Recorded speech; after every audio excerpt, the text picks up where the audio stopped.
To Hey everyone, this is Cindy.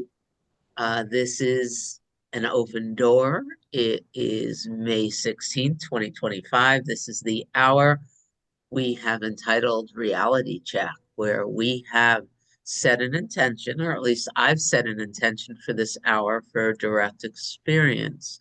And at the moment, we're using teachings that come through the stunningly gorgeous being that we know as Helen Hamilton.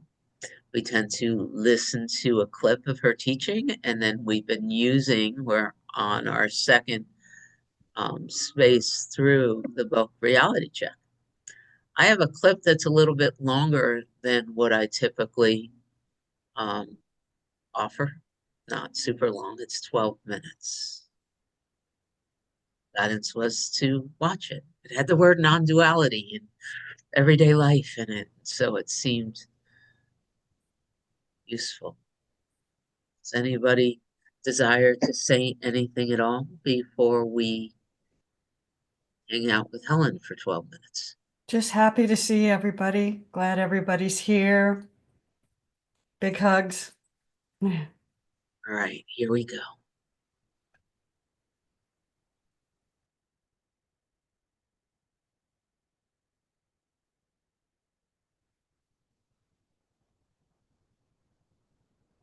So non-duality means literally not two, just like Advaita Vedanta means not two, that which is one. And it's easy to say not two, but to live from that oneness, to actually the full extent of what's possible as the one. It's not always obvious to us when we're waking up along the pathway. Most of us, we start out our spiritual search by feeling that we are someone, trying to wake up, trying to get away from suffering, trying to realize the self.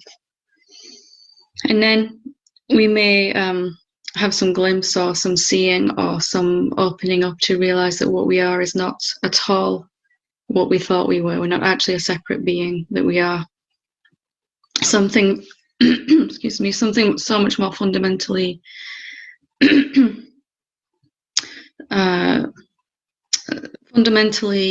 whole than that. The separate being was an idea that is happening inside something so much bigger that we really are. And a lot of people then begin to equate non-duality with formlessness. They say, okay, that's what that is. I know what that is. I know what I am. I've done some self-inquiry and I've come to see that I'm not a human being at all. I'm not a separate being. What I actually am is insubstantial and formless. And that can feel very, very comfortable for a while. That can be a really nice place to hang out for a while after you've been caught up in the idea for a very long time that you are this separate being who's suffering and trying to come out of that. And non-duality kind of gets this halfway meaning where it means, I am formless and I'm not responsible for any of my karma. Anything that happened while I was a separate being is just kind of not real, not true. And we almost can find ourselves avoiding any further growth by hanging out in the formlessness. And I did it myself for a while. And for a while, it was very, very nice to not be someone at all that was suffering and to just be peaceful. But non-duality really means, as we said before, oneness. And oneness cannot be the state that we're living in if there is something that we are excluding from our definition of truth. By the very fact that we're excluding something, then it is not one, there is two. There is what I'm including, what I'm calling truth, and what I'm calling falsehood, or what is real and what is illusion. So the fullest aspect of non-duality is when we have seen the absolute reality, we have seen that nothing is actually what it looks like. Everything is made of this nothingness, including everything we see and use and everyone we interact with. Everything is really this formless awareness, this self appearing to be something. We kind of have a profound seeing of that, but then the fullness of what it means to be one means that we must begin to eventually re-include everything back into our definition of what is real. So even the illusion that we perhaps discarded, the separate sense of self completely, has to be set aside to realize the formlessness that is everywhere. But then the oneness doesn't want to. The truest meaning of non-duality means not to, not even reality and illusion am I holding in my definition of what's real. And this is really the fullest emergence of love that a human being can experience, because there is nothing at that point I'm excluding. Even what I used to call illusion, separate sense of self, has to be re-included in that. And for most people, at first there is an avoidance to doing that. We really don't want to go back and look at our karmic patterns, our situations in our life that are kind of a little screwed up, or let's just say not flowing as well as they could, and go back into that from the wisdom that we now have, having seen clearly that everything is formless. And there'll be a reluctance to do that. There was for myself, but when I began to actually to do that, to see that the formless is also including the form, the someoneness, the nothingness, the nobodiness that we really are, is also inclusive of the someoneness, the sense of someone. That the absolute reality also includes the relative reality of this world, this and that, and you and me, and rich and poor, and high and low, and happy and sad, and all of that has to be re-included into it. That there is no difference between the individual soul and the absolute reality, that they are one and the same, that they are synonyms for each other. Or as they say in the East, that the jiva, the individual soul, is Shiva, that there is no difference between my sense of being someone and the Supreme Being. And that is the fullest place we can live our life from as human beings. And it's a natural outcome of realizing what you actually are. It is eventually wanting to go back into my life as I knew it, and allow the truth that we've seen to pervade through my body, my mind, my relationships, my career, my finances. Everything that makes me me is going to be gently embraced in this loving presence, this formless awareness, the self that we really are.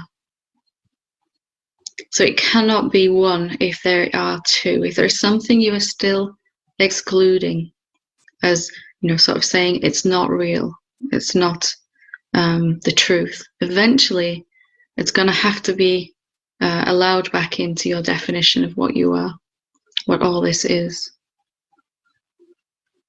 So we come full circle. We start off being someone on a pathway waking up, and then we realize we're not anybody at all. And then full circle back to including the somebodyness, but from the real place of seeing that this body, all of this is made from that pure formless essence. There is no better way that we can experience life as a human being than from the conscious realization, the effortless realization, and the continuous knowingness of what we actually are, and then to go about our human lives, to fully embrace the individual way that the self is appearing as you, as your life, as your likes and dislikes, as your preferences, as your personality, as your food choices, as your music choices, what you love to watch on the TV, all of that that makes you you, and the unique way that the self can even express itself through a relationship. All of that is the way that the one being is appearing as your life. And the truth will really want to come back and embrace all of your humanness, or perhaps all the parts that we've been trying to get away from at first will have to come back and be looked at in the light of this awareness. And in fact, it is actually possible then. There are things in all of our lives that are impossible to heal, to come to a resolution about, from the sense that we are a separate being. There are things that are absolutely challenging to embrace, and even impossible to embrace as a separate being. And then to come back and re-embrace them from the place of wholeness, from seeing that we were always safe, that we were never actually in any danger, that we have never ultimately suffered as the absolute reality, even though it seemed extraordinarily real while it was happening. This dream of being someone, this very, very long dream that someone is all I am. We can finally embrace a healing from that place. The highest evolution that the self is capable of is as a human being, living as a human being that is appearing as a human being that's self-aware and knows its real source, knows what it actually is, and yet at the same time is absolutely embracing their humanity, absolutely embracing all that comes with that, being 100% authentic in every moment, whatever that looks like.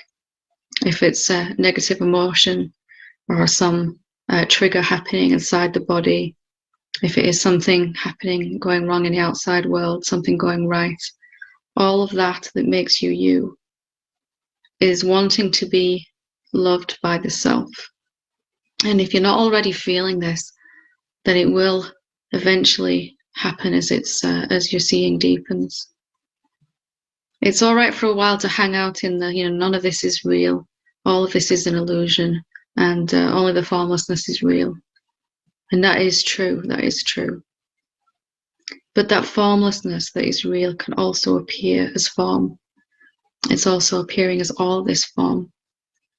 And you won't feel complete totally until you've re-embraced everything that makes you you, your quirks, your perceived flaws that aren't really flaws, your character traits that you would like to release, things that you would like to develop, perhaps, whatever it is that you want to become. All of that is also included in the perfection of who you are. And seen from the formless awareness that you are, it's not a fix-it-up project. It's an expression, an emergence of love. All of us can always do more to love ourselves, our humanity. And I would just urge you really to see if there is anything that you are rejecting as not me or not real, and see if you can re-include that back into your wholeness.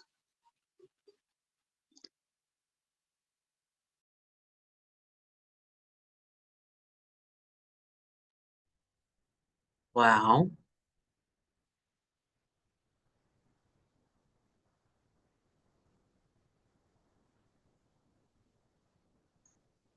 Anyone like to share anything that came alive for them during that clip?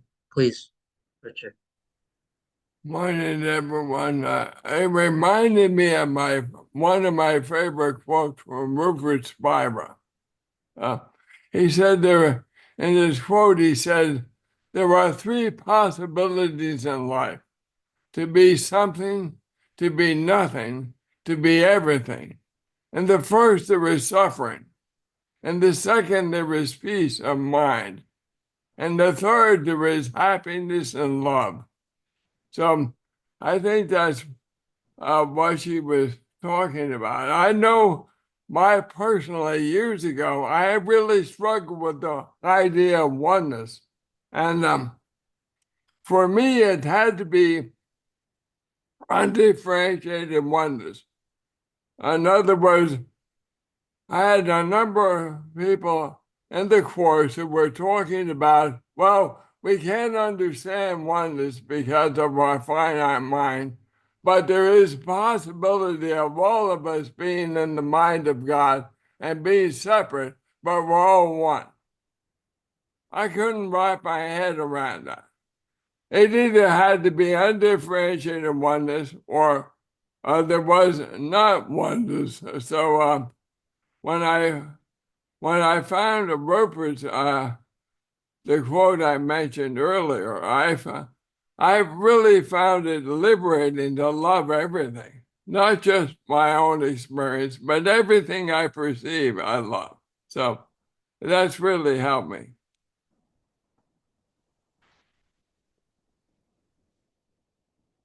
Thank you.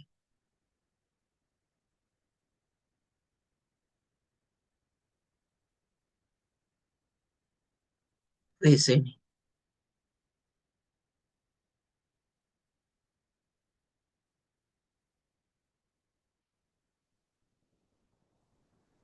What she was talking about, in my experience, is utterly profound.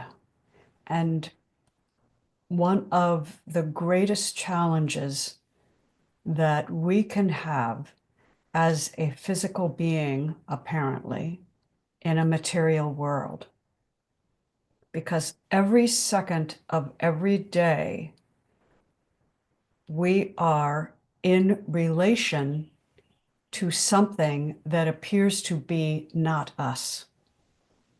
Whether it's the pencil, the desk, the chair, the car, another person, the weather, it doesn't matter what it is.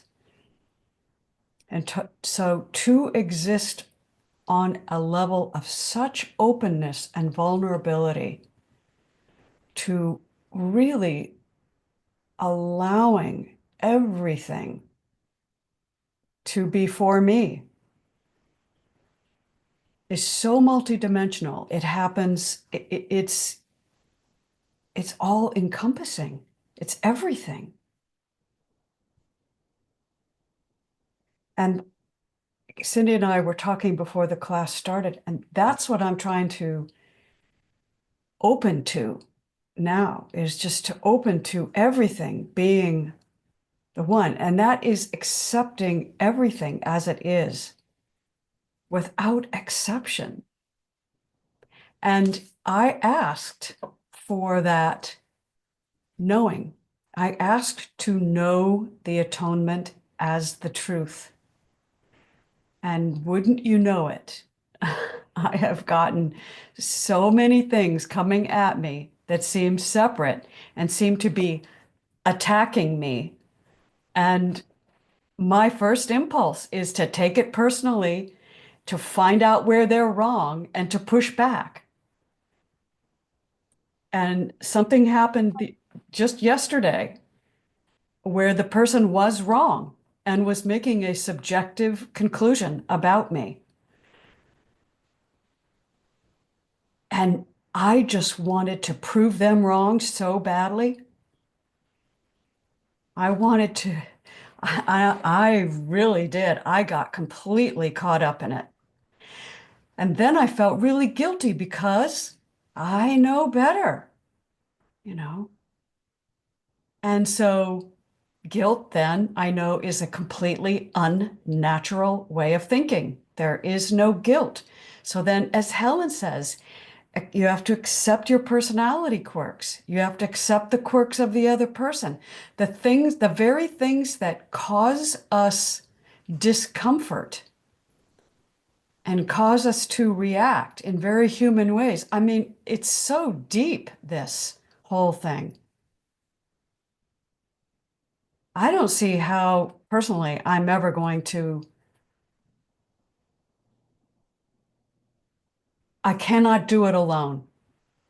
That's one thing I know. I cannot do it alone. I must ask for help. I have to ask for help. And that's where I am, just totally open to asking for help. And it just in full admission, this is not a program I can master. There's no way. Thank you. Helen pointed to that as well, didn't she? I'm gonna have to spend some time with these 12 minutes, but I do believe I heard her say you get to the point where you, as this separate being, you realize you can't do it. I didn't hear her say that, but Yeah, I would I like have to to, listen again. I'm gonna go back and perhaps even pull a transcript of those 12 minutes and I'll share them. I have She something to is just the most amazing teacher. Thank you for this. Patricia, may I share first and then give it to you, or? So, on Monday, Alka was pointing to a specific part of the teaching in the guides we were looking at. We're talking about doing this together, right? And it blew up in my space. And I found the quote and I've been working with it every day about fear. But right after that, this morning, in the same transcript from the guides, um, the guide said, everything made in form was once an idea. And once the idea is seen as causal, the source of all things, etc., etc., it's this word idea lit up. And I went and Alka, I was going to share all these writings with you anyway, because it all came from your question. I did a contemplation on there, and while I was doing the contemplation, it came to me. Connie Sandra's not here. She said, do you always open the book at random for Monday's teaching? Well, this morning I was clearly told what we were going to talk about on Monday, which is lesson 325. All things I think I see reflect ideas again. And at one point in this 12 minutes, perhaps because I'm looking for it now, Helen said, this form is an idea in the formless. Then she goes on to talk about how everything has to be included in oneness. So including this form and all of its all of its quirks, right, is an idea in the formless. And it's cause on some level, according to the guides, and it's cause because there's only one source of all things. So my brain's going nuts at the moment. My system's going nuts because anything can be reknown. And he's talking about the decision for atonement. Will I join her in that? What happens when I fully accept the form along with the understanding that it is being held in the source of all?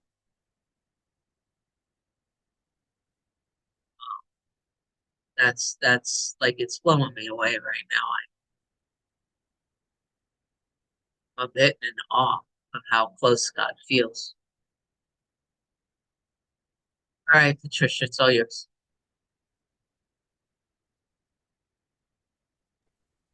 Thank you.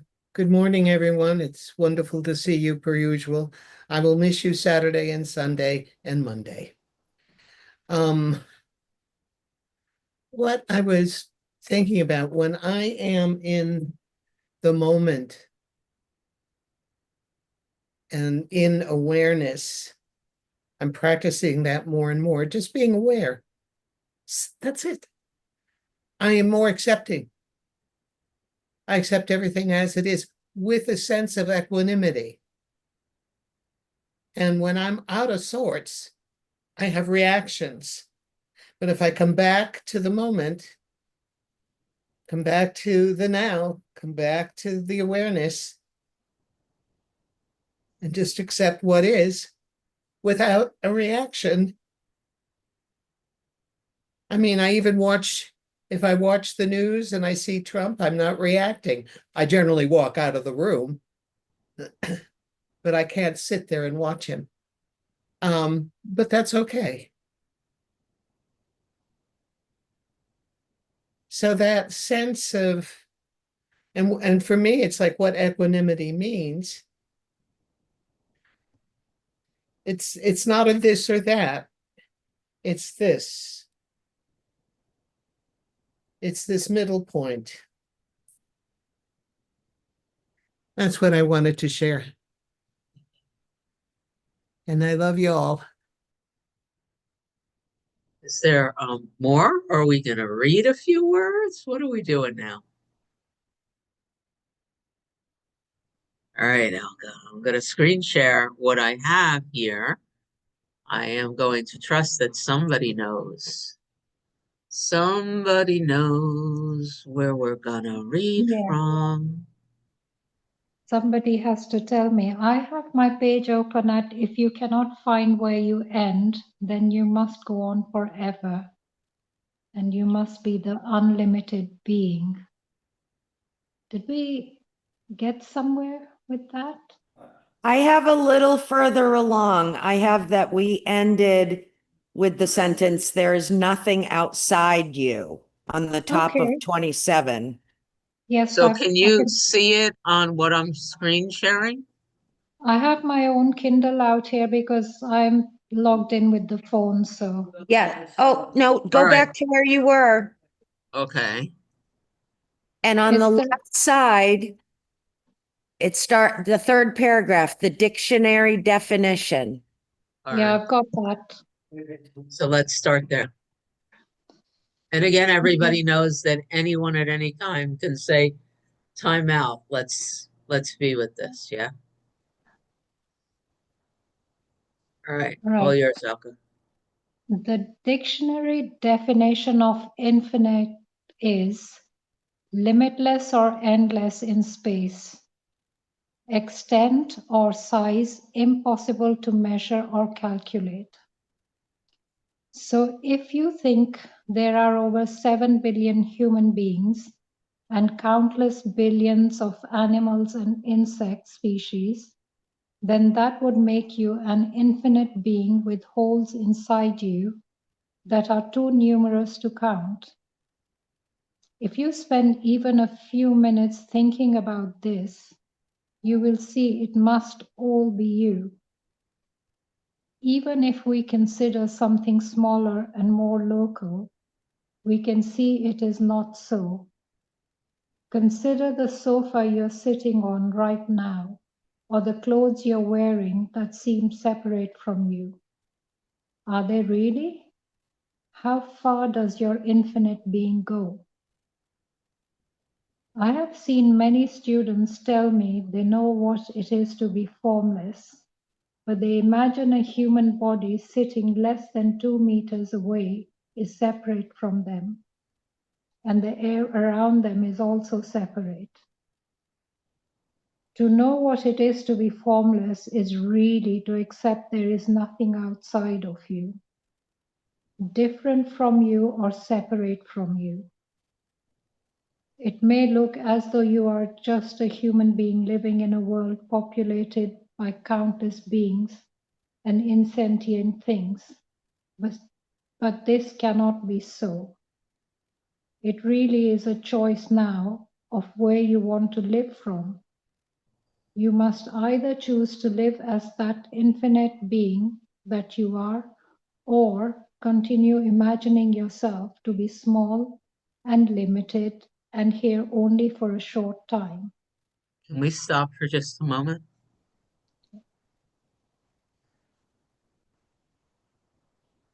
And the reason I stopped it is because I noticed that my thinking mind pulled me out of listening to the reading. Um, and I like to confess when that happens. And I also, there's this sense that when it happens, there's something here that's resisting what is being shared.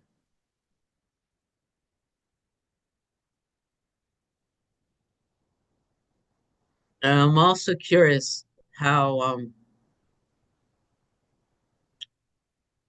this sits with you relative to what we were just sharing. Like, we're talking about the fact that there is no such thing as a separate finite being held within the infinite. And I'm sitting, or this mind is sitting with wanting to argue or discuss how that's different than accepting all of me as being held in the infinite, as the form versus the formless, and how those two teachings merge into both being true.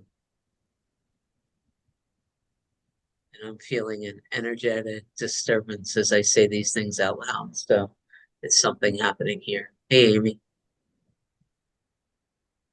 Just my experience, well, I found myself kind of doing the same thing, and I looked over here at these flowers, and I thought I was moved to pick it up and smell the flower. And as I smelled it, the perfume just penetrated my whole being.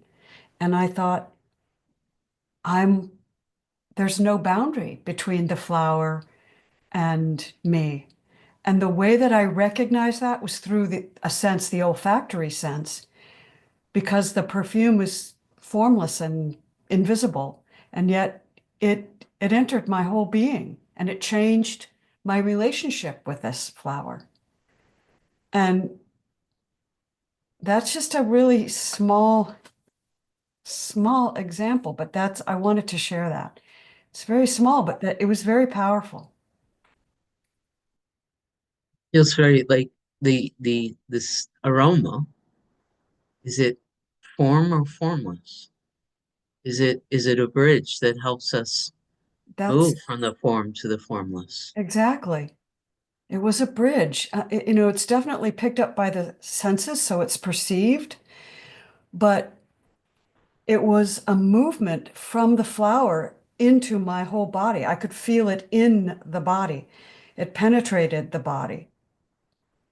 And there was an appreciation for the flower and the smell, and a joining of this apparently separate object as the smell entered my presence and my awareness. And it was a merging. Oh, wonderful. So yeah, it's these truths are, this is why I say we cannot do this alone.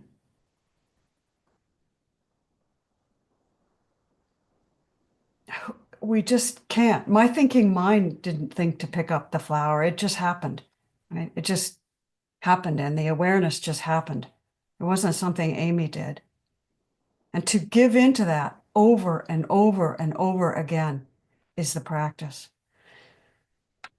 It's really amazing. Hey, Richard.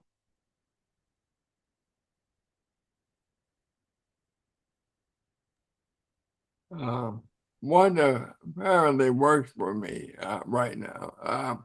I am all of you. I'm everything. You are all me. But I appear as Richard in this setting, in this present moment.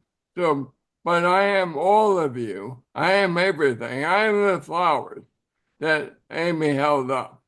I am my computer. I am everything I see, I am. But it appears as separate, but it's not really separate from me. I am that. And but it appears separate to give me the experience of being what I am not. And so in reality, but I am everything in reality, and everything is me. So I can't explain it more than that, but that's my experience. And when I get into when I start to have issues with other people or other things, I have to realize they are me. I am one with them. I am everything that is. And only when I limit myself by perceiving things separate from me that I suffer. And so if I can really embrace everything I experience as being me, but I appear as a separate self within the illusion in order to communicate with others, I am everything that is, and we all are everything that is, because there is only one. There is not separate things being one. There is only one. So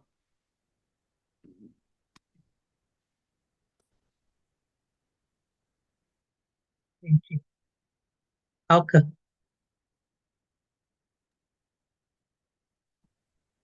So, what I wanted to share was it's coming at it from a different side completely. But ever since I saw the Deepak Chopra interview, I've been trying this death meditation. I sort of do it for a few minutes every night. And what I realized last night was it was easy to give up everything, like my relation, my spiritual progress, my material things. But it was not easy for me to let go of myself. That was really sticky. And that hit me last night, that I could give up everything, but to give up myself was very, very sticky. It was bringing tears to my eyes. And I realized, wow, I never thought that was possible, but there it was. So that's all I have to say. Thank you.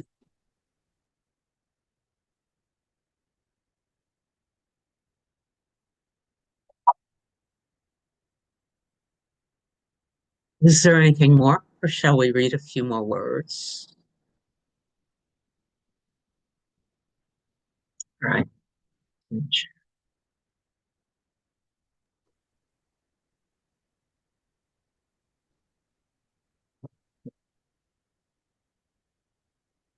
Okay. Even to say you will have to choose is not really true, because as you continue to read and digest what you learn in this book, you will come to see that this has always been so. So, what is actually happening then? Why do we keep imagining that all these other beings or objects exist in addition to us? It is really due to one simple error in our thinking process. We treat the subjective awareness as if it were an object, and we give it the properties of an object.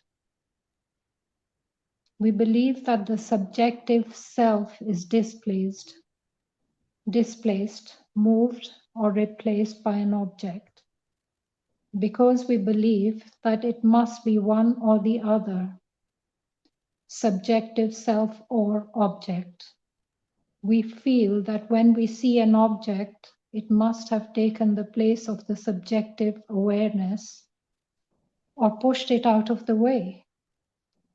We must come to see that the self is subjective and has no definable qualities like an object does.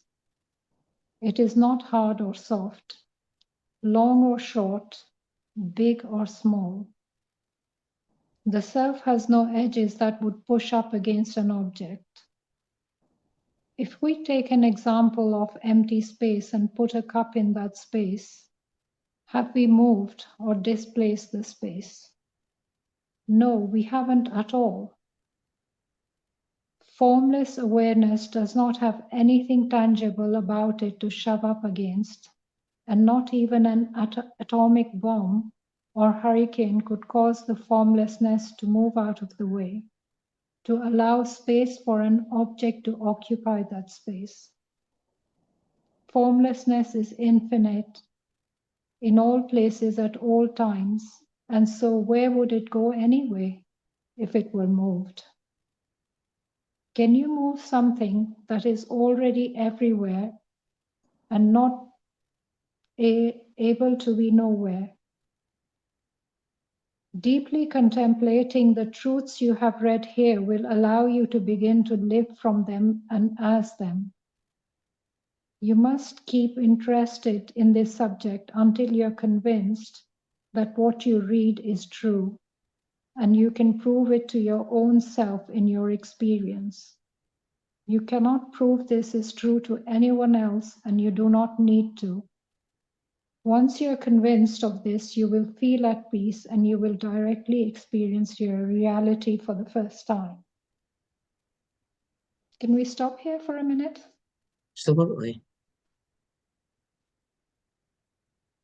So here, what speaks to me is about the space being everywhere and you cannot move it anywhere. When I heard this in one of her videos as well, and as soon as she said that, I could feel myself then as what she's describing, being everywhere at the same time and at all places.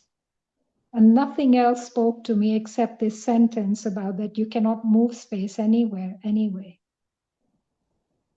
So that's all I have to say. So what happens to the space in Belgium when you take a walk? It's there. It's spaces where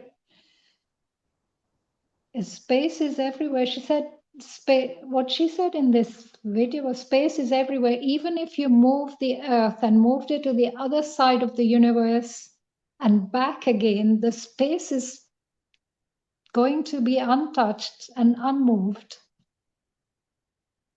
That really spoke to me. I'm having this memory come up. When I was pregnant with Emma, it was hot. She was born the beginning of August, and we had an above ground pool in the backyard. And I had this practice. Every night I would put a suit on, which was insane, and I would step into this pool and I would walk around the edges of the pool, and you could watch the well of a pregnant body displacing the water. And I would do that for just a few minutes. I would step out of the pool and then I would pee like Niagara Falls. I don't, and then if I got to bed fast enough, I could sleep. If it took too long, then the water would fill the body again and I'd have to go through the same thing.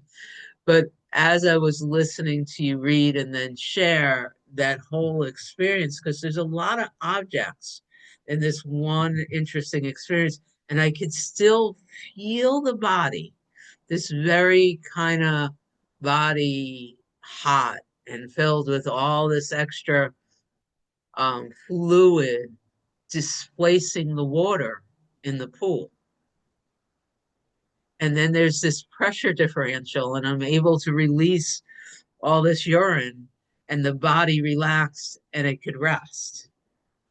And this whole story is now being placed in the understanding that the formlessness, the space never moved. And I'm relaxing into accepting it.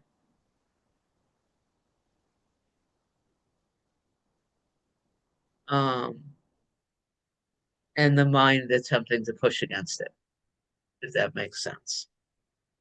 I accept it. This displacement of a body in water is all happening in a formless space that is everywhere, so cannot be moved. That's what we're talking about, right? This is the most amazing thing. This fills me with awe and wonder at the enormous intelligence of God's mind, which is what we are. that has created the space never does anything because there isn't anything in the space to do anything. It's all happening in consciousness. There's never anyone going anywhere. And what a holographic universe we have made. You know, I had a dream last night that there was this rabid raccoon chasing me up the path. And boy, I was running as fast as I could, you know? And I was asleep in my bed, but it seemed so real. And it just blows me away. It just blows me away. And reading the guides, I wonder if when we come to this full realization, do we transmute this reality? I don't know. I mean, does the body just become so opaque and so full of holes that it just spreads into everything? I don't know. I don't remember ever doing this before. But it just fills me with awe and wonder. I just, wow.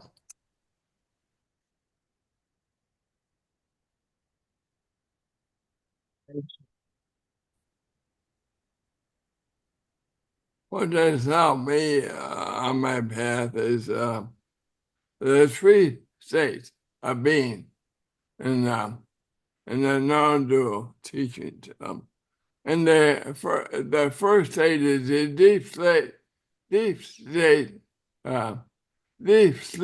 state. And in this state, the individual self does not exist. There is only formless, non-physical force energy, let's say. That's what I like to call it. You know, some call it God, some call it love. Non-physical force energy is reality. So, in the deep sleep state, that's all it is. And the dream state, this is where a thought arises. Ideas arise in the dream state. And what we do with our thoughts, we take this non-physical force energy and we give it a different frequency. And then giving it that frequency from the thought, it takes form. So now we have physicality in a non-physical dream state. And we have the world or the universes or whatever you want to call it. And then when the awakened state, we have the actual manifestation of the idea in form. So now we have the physical world and universe, and that's what we experience. None of it is true. The truth is in the deep sleep state, but the thoughts will cause a vibration which makes a formless form. And that's what we experience. But it's not real. It's only what we experience. So, so when we embrace everything as what we are, we're saying we're all of that. We're the formless and the form. We're the idea and the manifestation of the idea. We are the vibration. We are the creator. That's where the word creator makes sense to me. We create from the formless to the form by giving a certain vibrational state to non-physical source energy that appears to be form, that appears to be a separate state. So that helps me. Thank you. William, so good to have you here. So good to have us all here. I'm noticing the 3 points that I heard Richard say nothing, something, nothing, and everything. But I seem to come up with a fourth, which beyond nothing. It's so insignificant that in the oneness, I am this little molecule or this smallest part. I'm part of this oneness. Something about that frees me from the all, nothing, everything. It's just words, but something. And then listening to Michael Singer this morning, let it be, let it be, let it be. And all the samskars that I put in place of it to this is the rendering that I live in my bubble here.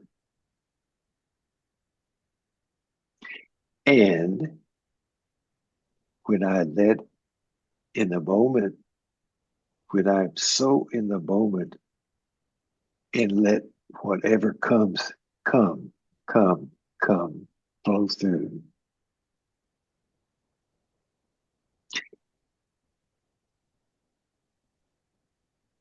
So that's silence, but it's like, it's hard for me to use the kind of awareness becomes an object so easily. The true meaning of awareness is it's all this nothingness, this space of allowing life to flow through me, always in the moment. I don't know where I'm going with this. It just seems like I feel like things are happening inside that I have no control over.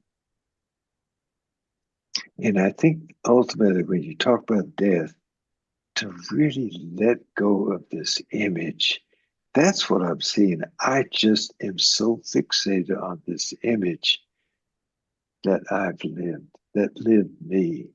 It's that image, that image, that image. Everything seems to be evolving. And this is when I let that image go. Then that's that point of Federico saying somehow that the explosion of the moment. I don't know. I better stop talking. Only if that's your choice. Diego. Hi. So happy to be here. Been so amazing. I'm on my last day of this bed bug thing. I don't have bed bugs, but anyway, I just want to say so much. I just love being here. I just love being here, and I just love these teachings. So, and yeah, it's just been so amazing. So thank you, thank you, thank you, thank you, thank you, thank you. Yeah. Thank you. So we got just a couple of sentences. Should we read them into the space to finish this chapter? Does that feel like an idea worth pursuing?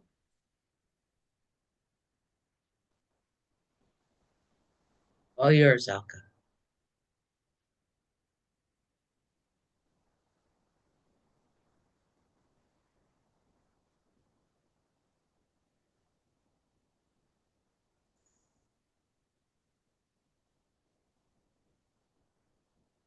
So Alka, you will have to unmute if you'd like us to hear you. Thank you. The objects and subject must be the same thing if they are in the same place. Subject and object cannot even be two things, because that would again imply there is somewhere that the subjective self is missing or absent from. This means that everything we perceive as an object, separate from myself and different from me, cannot actually be so. All objects are not really objects, but are the subjective self appearing to be different. Appearing to be different than the self is not actually different. Righty That's then. the end of the chapter.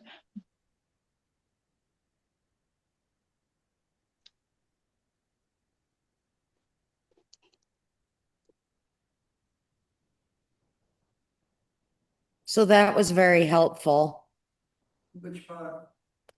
because I really got that sense of everything is the subjective self. It's just one thing. You know, the whole poking holes in it was very helpful the first time we read through that. All objects are not really objects. They're just subjective self appearing to be different. That sounds like the word illusion.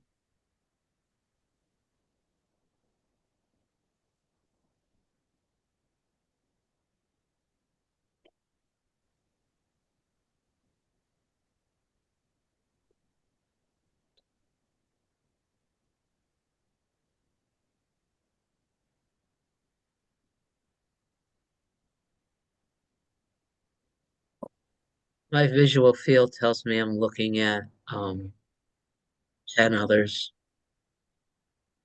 either squares with images or names. There's a conceptual understanding that it's not as it appears.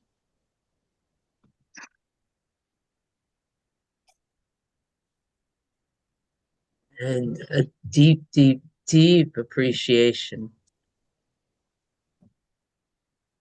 for what I heard, which is A, allow it to appear that I am some sort of object in relationship with so-called 10 other conscious objects. And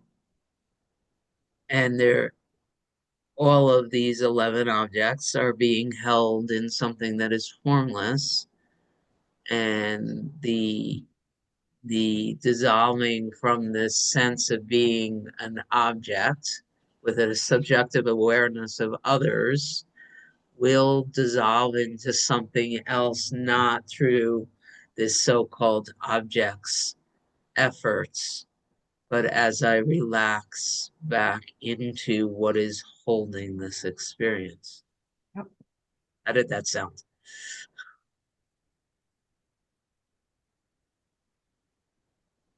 Amy continually saying, I can't do this alone.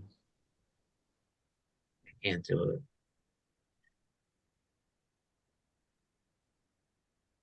It's an illusion to think I am doing it alone.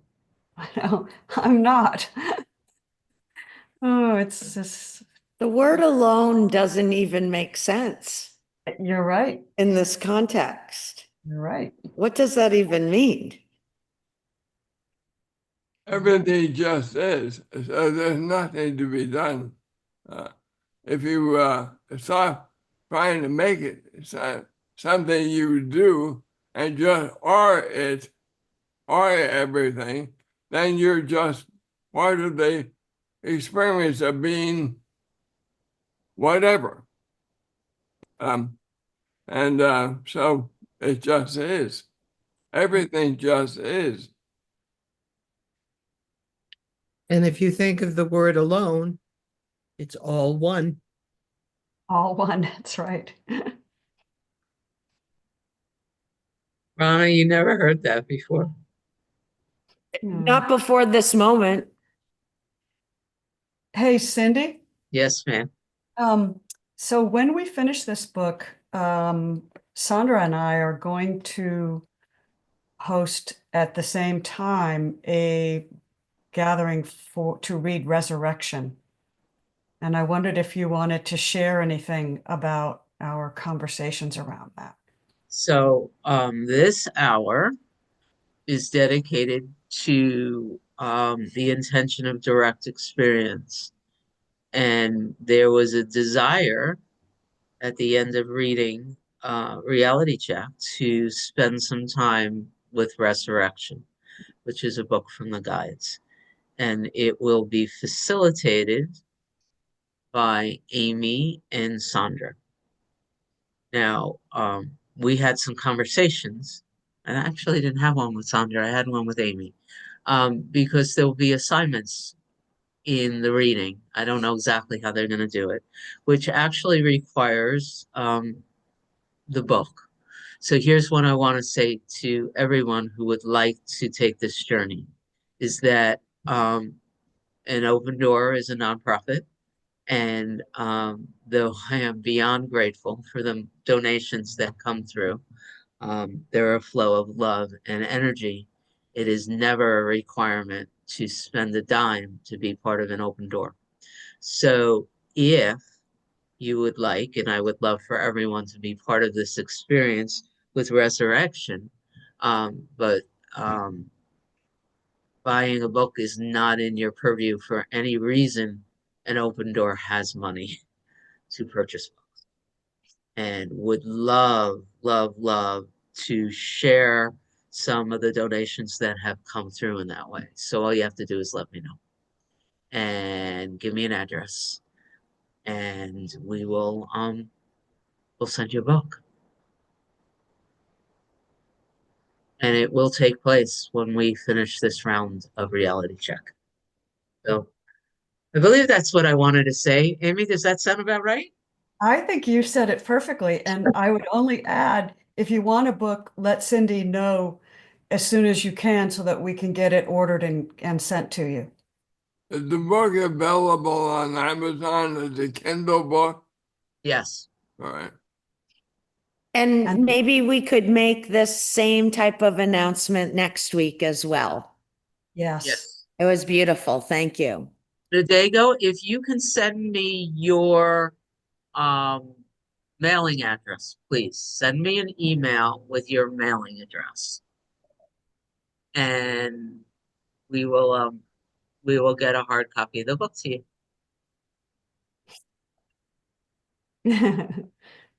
All right, let me stop the recording.